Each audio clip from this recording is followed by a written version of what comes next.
Il y a des passions qui naissent tôt, des rêves d'enfance qui finissent par dessiner tout un parcours de vie.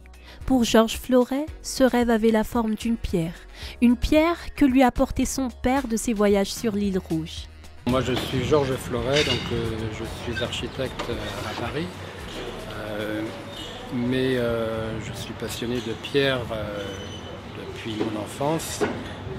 Mon père a beaucoup travaillé à Madagascar et me rapportait quand j'étais gamin des pierres de Madagascar et c'était devenu une obsession pour moi qu'un jour de venir à Madagascar. Et ce rêve, Georges Floret l'a réalisé. Aujourd'hui, cet architecte collabore avec un designer malgache et travaille exclusivement avec les pierres ornementales locales. Pas pour faire des objets quelconques, mais pour créer du beau, du singulier, de l'émotion. Un engagement artistique qu'il expose aussi à la Malagas Design Case, une design fair organisée par Madart Advisory à la Flow Gallery du 7 au 21 juin.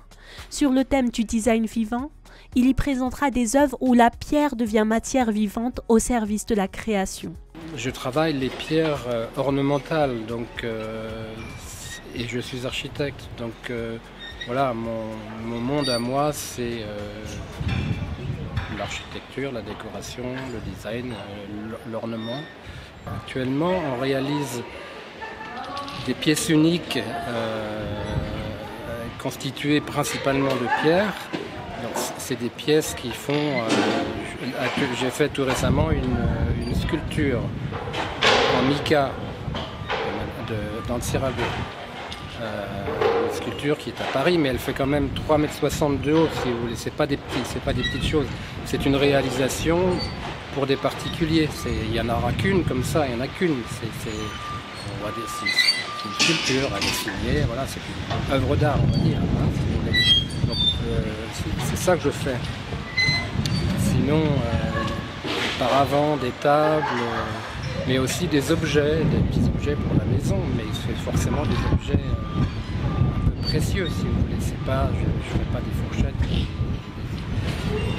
aussi on peut faire des petites boîtes, des choses assez...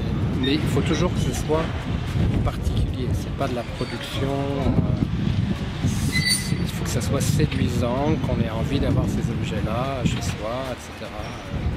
C'est ça qui me guide. En gros, il n'y a pas deux fois la même chose. C'est vraiment des productions tout à fait... c'est pas des séries, c'est vraiment des pièces uniques, on va dire. Des séries très très très limitées. Derrière cette démarche artistique, il y a aussi un œil scientifique. Avant de se tourner vers l'architecture, Georges Floret a étudié la géologie et la gémologie. Autant dire qu'il sait de quoi il parle quand il évoque les pierres malgaches.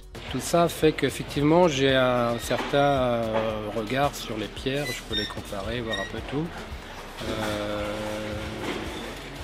Mais de toute façon c'est de notoriété publique, on va dire.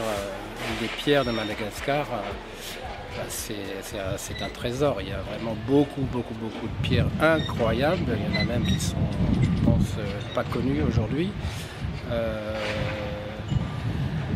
Donc voilà, c'est un puits sans fond pour trouver des merveilles, quoi. C'est sans fin. Il n'y a pas à hésiter, surtout que Madagascar est un pays accueillant, un pays pour nous Français. On est content, c'est très proche, pour plusieurs raisons. Donc, oui, évidemment, Madagascar et les pierres de Madagascar sont prioritaires dans mon travail. Entre la passion, l'art et la matière, Georges Floret trace un chemin singulier. Un chemin où chaque pierre devient une œuvre à découvrir à la Malagas Design Case à partir du 7 juin.